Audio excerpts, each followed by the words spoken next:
Bulavinaka, we are Marama Insight. It is an honor to have you with us on this, our second episode. Get comfortable, make yourselves at home because this is going to be a heartwarming family talanoa. But before I introduce the topic, our effervescent Maramas are going to say hello and welcome you all in. Isang Bulavinaka na Avanko Saini, o au mai untukat taviuni, I was my Nambalimbale Sabsavu, born, brought up, and still living in the land of the long white cloud, Aotearoa, New Zealandi. Bulavinaka, everyone. Lavinia Rokuvango, my sote wungale, te levu, wasu nambundrao, nodo rewa. Bulavinaka, Vani, Maimbenga, Vasu Ivano Levu. Bulavinaka, Adango Ana, Nganini Rewa, Vasu I Mbao. Isang Bulavinaka, everyone. Thanks for tuning in. I'm Stalika from Vunindongolo Vano Levu, Vasu I Nasingatoka Rewa, Naka. And I am Jane Wangahawe. I'm from the village of Nadula in the most beautiful part of the earth, yes, ours. Thank you, ladies. And we shall start. Our topic for this talanoa is Remember When. So my mom turned 80 last month in August, and the planning for her party took us on a journey way back in time. For me personally, it felt like I was switching on this lifetime of memories, some that had lay dormant, but there were people, places, stories and its meaning. And in that process, a thought began to niggle in the back of my mind. I thought of my mom in her prime, her inner circle, and that particular generation as event planners. And I began to wonder, how did they do it? Because they did produce some impressive gatherings, impressive in the sense that the deep meaning and connections have stood the test of time and solid kinship ties. But I feel theirs was the generation that had the flair to hype up the ordinary. I don't know about their planning strategy, but what I do remember is they met often. They talked even more over endless cups of tea. And somewhere in between all that, a gathering would take shape. No doubt about it, I know that they had their fair share of trouble and worries. But as a child, you know, you're not privy to that kind of adult business because you're constantly been told to get your big ears out of the living room. But in this session, we will create a mosaic through the lens of a child of a festive Fijian songo. We'll have children playing, entertainment, setting table, lotu, food, and guests. Guests, where shall we start? Oh man, this topic excites me so much. I have many fond memories of family events or the songo that included our wider family circle. I can still vividly see the colour, the spectacle, and feel all the joy, the excitement, and the warmth from it all. I grew up here in New Zealand in what I thought was quite a Fijian way of life. My parents came at a time where there weren't many other Fijians in Auckland, so who they became friends with became family. So the Fijian community wasn't big, but it was connected and it was thriving and it was such a great time. If someone was Fijian and living in Auckland or even New Zealand, you either knew of them or you knew them personally. And then you had a family event. And so you had this supposedly small community, but everyone was family. So everyone had a right to be there.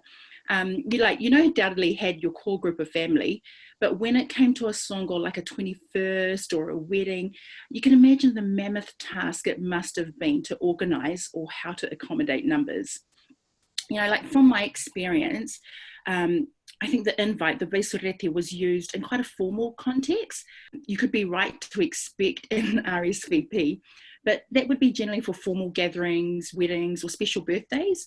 But or the flip side, I'd hear my mum on the phone, you know, the FYI call, or barai na lato, ang giritika ni meu barai ni dakatika na, you know, I'm just calling to let you know that, you know, which was practically an announcement. you know, and the RSVP would be, thank you, we're coming. So in terms of RSVPs, it was an estimate, you know, and I once read somewhere that there was this proven formula of how you'd work out the number of attendants at a gathering. Like it was like 65 or 85% of those who said that they were coming were actually going to turn up. But like, you know, I'd love to know what the formula was if there was anything out there for a Fijian gathering. Like I remember our 21st, and it just makes me laugh to think about it. Like for my sister's one, you know, the guest list was like a few hundred. This is taking into account they'd been in New Zealand for now 25 years, my parents. And so like, this was a few hundred that were invited. And as for those who turned up, that was a whole nother story. And then there were the just comes. Like, did anyone have the just comes? These were the people who just came. They weren't invited, but someone they knew was invited. And so they just came. So you had to cater for those who you wanted there. And then the regular just comes. And then there were the unexpected just comes. So, you know, I really don't know how they did it. There was always loads of food left over. And, you know, jokes aside, the Fijian concept of a songo brought those together who were important to those who were hosting. You know, we're a hospitable culture. So it's no wonder that a songo would be full of, you know, full of people that you knew and that you loved. And, you know, and that was just the beginning. La, how was it for you? Like, how was your family songo or kana? Well, now that you're saying, I can really reflect on my own experience, and I think it was slightly stressful because my late dad was often played the host. So we'd host the extended family kanas, even the Matangali kanas, that would be his role bringing everybody together. So as the youngest, I think I remember I was part of the Vakarau Kakana crew. So I know when it's my cue, when they say, okay, come down and Varau. So I knew that's when I would come in and just take my cue. So if my dad was the host, so that meant mom was the overall event planner, coordinator, organizer.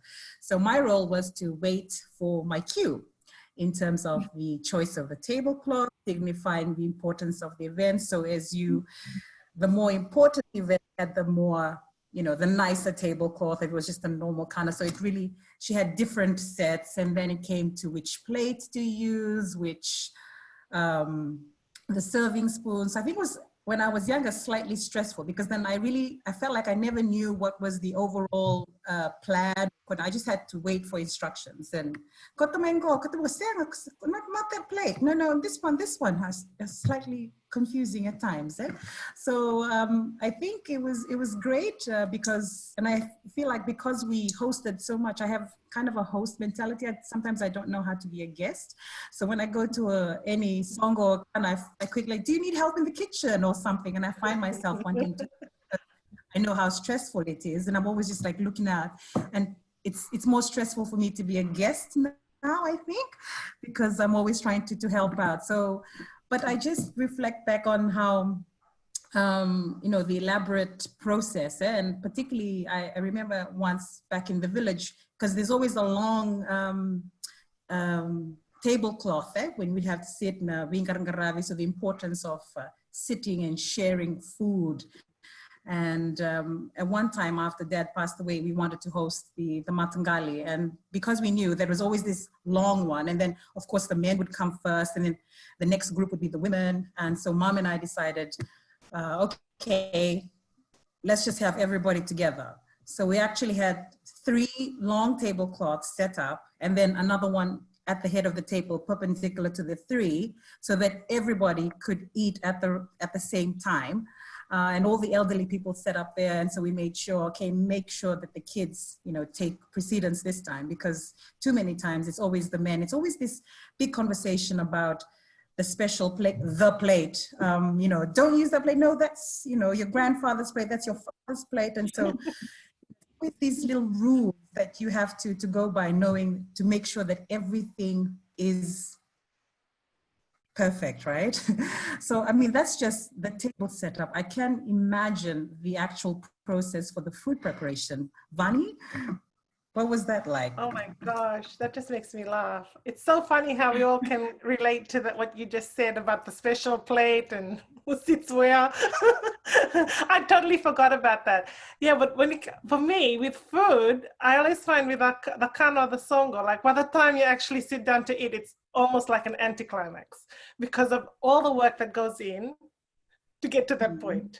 I have such fond memories, like, from the traditional lovo. I think I just remember when we have a songo or kana, you wake up super early because I don't know for whatever reason why lovos have to be, burning burning the fire at 6 a.m. I don't know the logic behind it, but I always remember that we have to wake up super early to, and they seem to be just like a division of labor. And like as a young girl growing up, I'm helping my grandmother. Like all the girls do the palusami while the guys are peeling the ndalo for the lovo and preparing the lovo. I've never seen any women actually do the lovo, but we do all the food prep. And even up to the systems in place, like, someone chops up all the tomatoes really finely, someone does the onions, then you lay out like methodically the leaves, the roro leaves or the taro leaves, like 6 to 1. I really didn't even know why we did it that way. And then you'd lay them out. And then someone puts the tomato, someone puts the onions, and then someone gets to hold it. I tend to be the one holding it because, my grandmother would be the one that would pour the freshly squeezed coconut milk into every one of those parcels.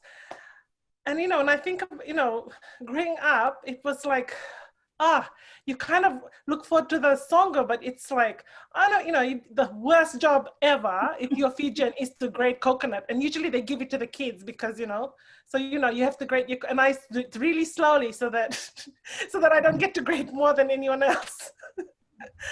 And just when I think about how feasts and our kana, I love that how we've embraced the multicultural nature of our country, because you don't have a songo without your curry. Like, there's always the curry and there's the chop suey or, the Chinese dish. And I just love how we as a community, how we bring, even the food we lay out, the food we prepare, it represents community. Yeah. And so when I think about that, I just want to pass it over to Anna. Anna, what was it like for you as a child growing up in Fiji? Well, yeah, and coming to a kana, I'm not sure if you prepared it, but whether how you would rock up as a child to one of those feasts.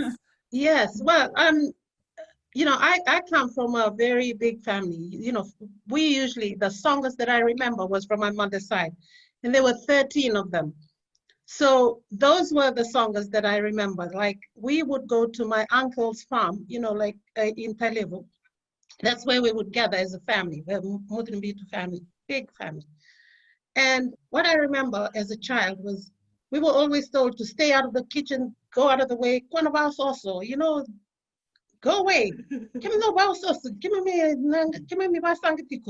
like that kind of thing. So we would go away and play out and it was a very, very good memory for me as a child. It was always something that I look forward to.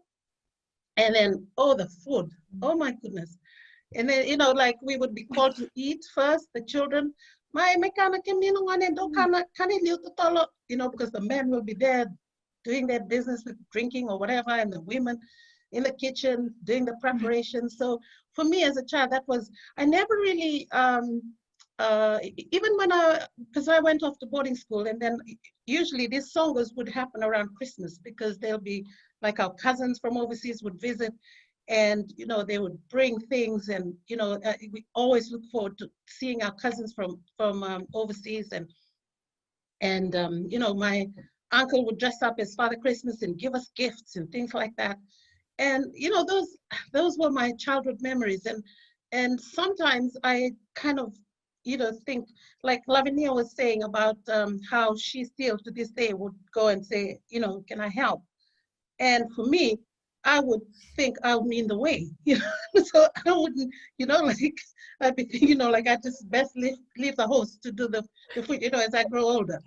But I have to say that the elaborate process of preparing the food, like Vani, how you talked about all this lovo preparation and things like that, those are things that I learned when I came overseas and at the young age of 22, and I had to learn all these things because I missed the food in Fiji, from Fiji. And then the songos here were different, actually. So with that, I mean, as a child, in the scheme of things, I think I really enjoyed going to the songos.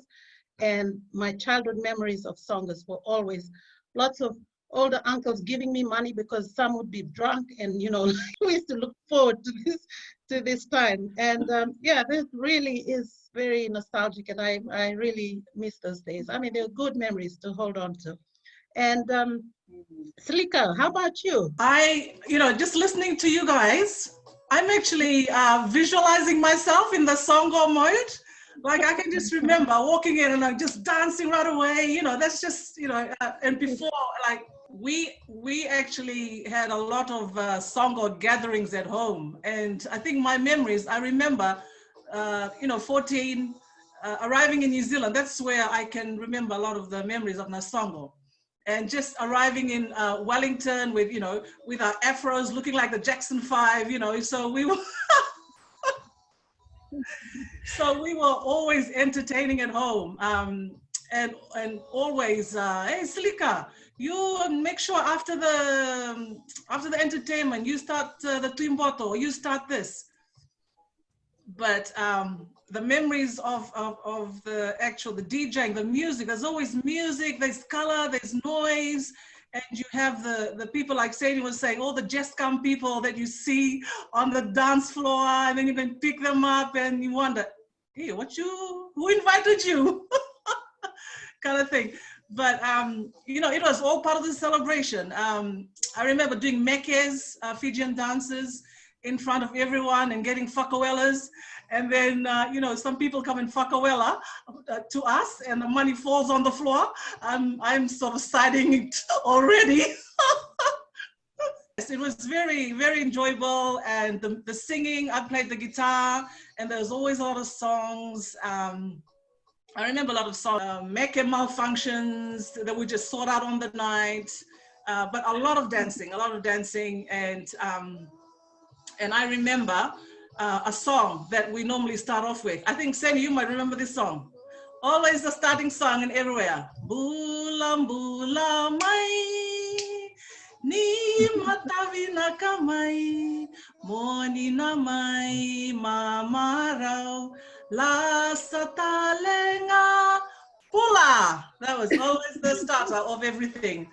And then, and so off we go with, with just, it was fun. And so I owe that to my parents because they're just so passionate with the community, and with my dad's work, we entertained a lot and we were always hosting. I totally agree with what you said about, you host so much that you forget to be a guest. Eh? As soon as you get there, okay, I just go to the kitchen. Anything, that's so many songs that we did. And my brother, who's a DJ, is always entertaining, and he bursts out some really good Fijian songs. And I think we've all experienced Tia's music, Vani. It was fun. I love doing it. And I could, even when I moved to Melbourne, we still had requests to be part of a songo, part of a birthday that we entertained at.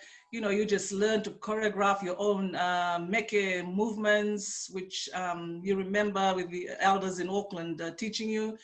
And yeah, I just remember a lot of the entertainment, the singing was the guitar, the melody, and there was a great, also the people that were invited, they actually made the whole night or day so enjoyable. So yeah, it was amazing times that we've had. And Jane? Oh man, I can just sit here and listen to you all. I think we should just go on and on, but that's truly enjoyable.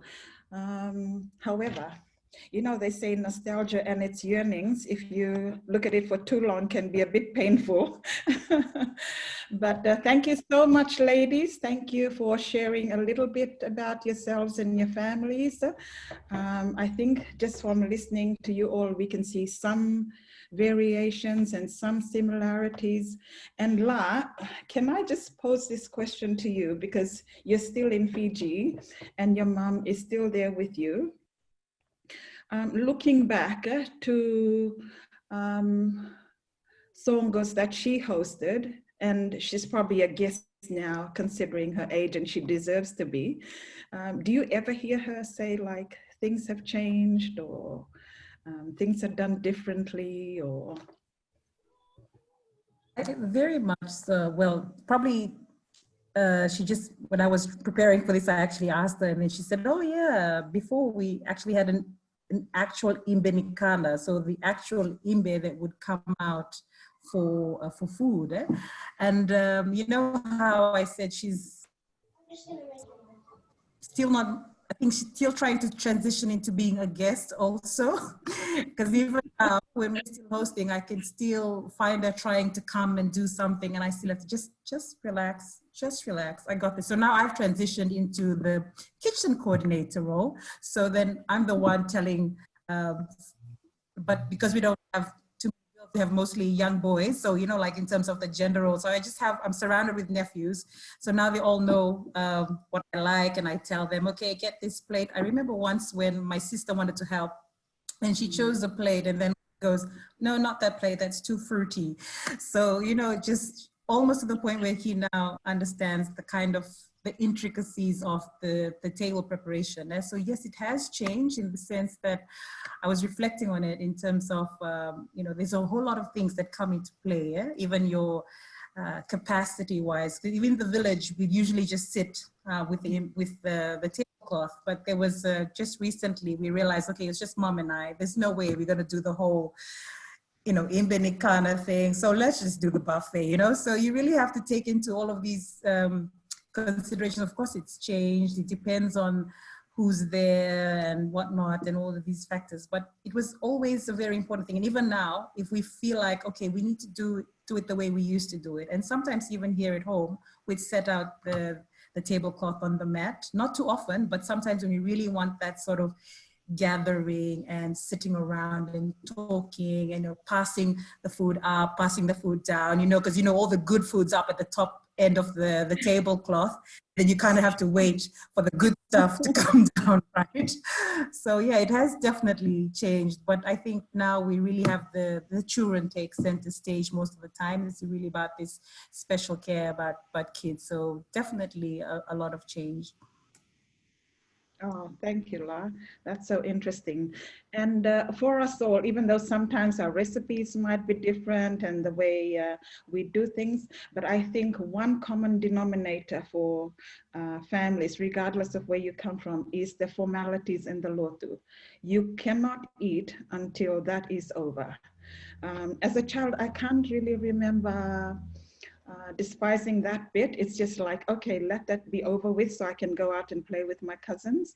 But I think when I grew a little bit older, my prayer, well, before the prayer started, was please don't pick someone who will pray and preach at the same time. Vani, what are your thoughts? Did you have anything like that? Yeah, only on some occasions, especially when you're really hungry and you're a child, and then, you know, the one that's probably the most, they ask the person, usually if there's a man of the cloth at the table, you know, of course they'll ask him to pray. And yeah, I feel like those little mini sermons come out, and, you know, it's just going over my head, and you're so hungry and you're trying to keep your eyes closed, but, you know, peering out, you know, looking at the food and just counting down the times for him to say amen. I just love to hear the word amen, same time. That's what we wait for. So I totally relate to that. Did anyone eat while prayer was going on? You can, it's okay. I'm pretty sure Selika, we should ask Selika that. I'll be really honest, I'm one of those naughty kids. And when it comes to namasu, namasu. Meanwhile, I'm actually eating. I'm starting to eat. So I'm terrible at that, because as you said, the master goes to then preaching. So by the time they finish all those formalities, you know, everyone's really super hungry. Eh? So I got caught many a times doing that. So get home, and those times, ooh, the belting at home with the window stick and all that kind of thing. So yeah, I was a very rebellious child at a lot of things at the Songo. And I'm sure you guys can have a few stories to tell. I just remember Thank you, being, Silika. you know, like hungry because it takes so long for them to call you to eat. And then when we come and sit down and, you know, of course, the masu, you just, you know, that long masu. And then you're kind of looking at, okay, is anybody going to finish the masu so we can just eat? And, you know, and the other thing I noticed that some things haven't changed, like here as a diaspora in the community, the logo, it's still done by men. And I haven't seen any change in that. And, you know, for as much as I've been an observer and I've seen how they've done it and it's really good, and I don't really know whether it's going to change. And it's not that I'm complaining. I think, you know, men have to kind of do something. Sorry, sorry, men. Saini, what about you? What do you think? You know, there was in our family functions, there was also the speech before the loto. So like there'd be a speech, oh, you know, you know, kids, you know why we're here today? You know, there was that speech before the prayer.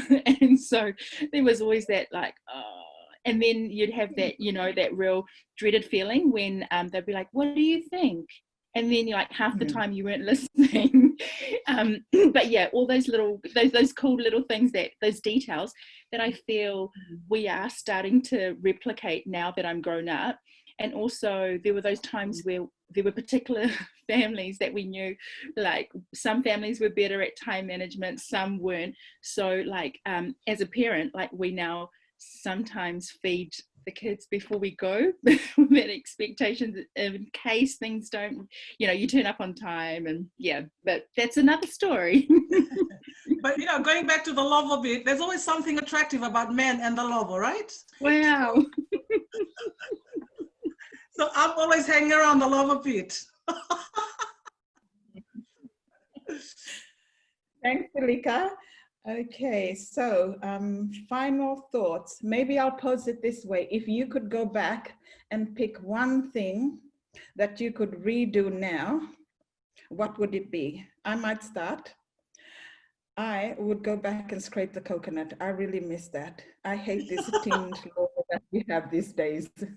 Jane, I don't believe. Same about you. Why is that, Jane?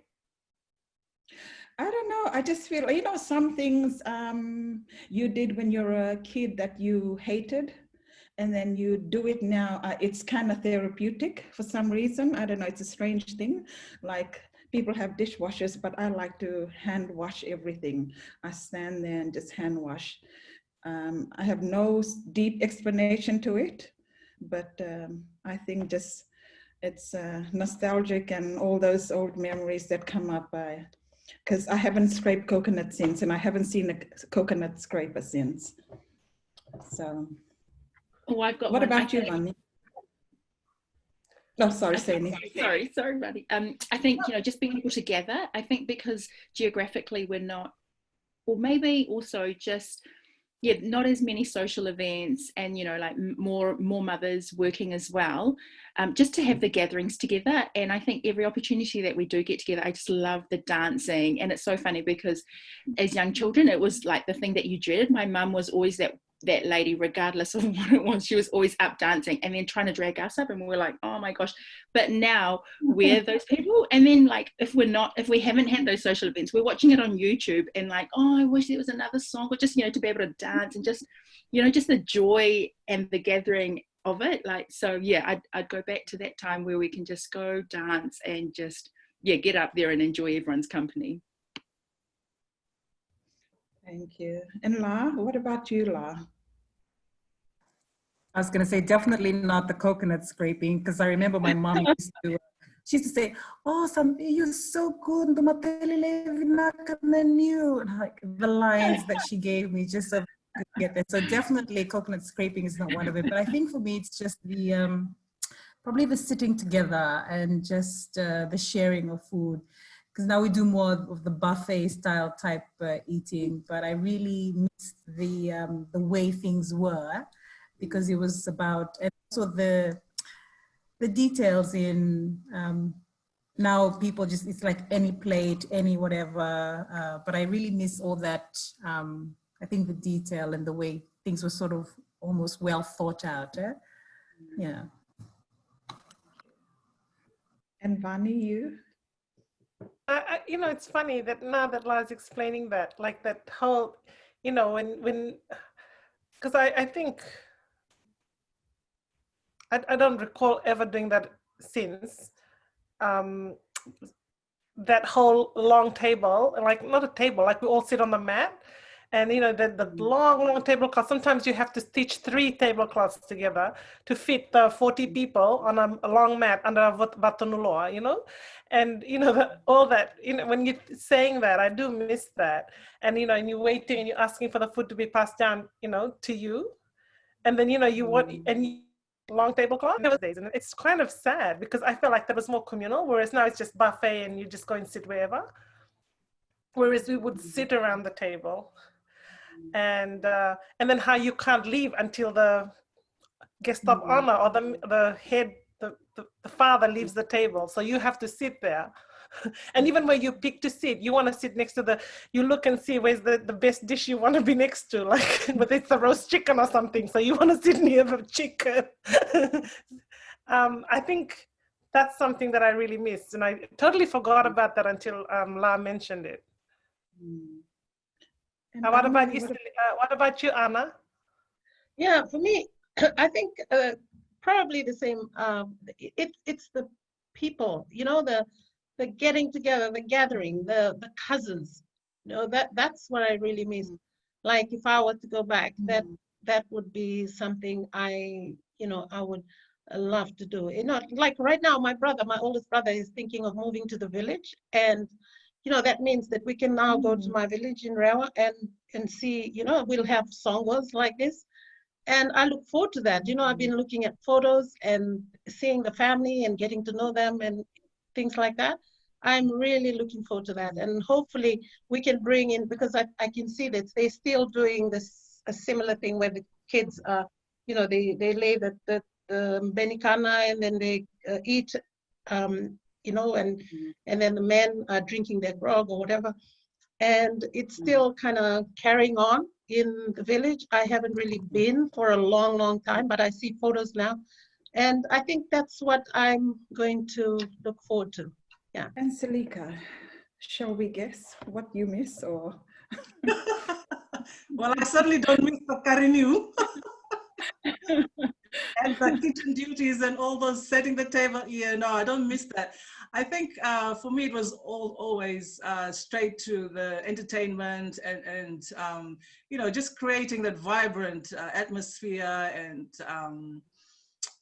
just being really joyous at the occasions. And especially at the end of everything where we go and pick Natimboto, where we have to go. And of course, the older ladies are saying, okay, this is the time when you're going to pick, just pick anyone. Of course, I zero into the male population. So, and then you're going to try and pick them up for Timboto. Sometimes you have to really force them to get up and dance because a lot of them are a bit shy or they have their own reasons for not getting up. Yeah, I'm ready for the next song, to be honest. So I'm looking forward, I think, returning to New Zealand at the end of the year. I'm going to be ready for one big song there, Dolly. So I'm just going to end this. It's some of the very memorable music that we normally play at the songos, and this is one of the favorites that we normally sing to, or I normally play the guitar to, or karaoke to, or anything. So let me just turn this up and see whether you ladies can remember this song.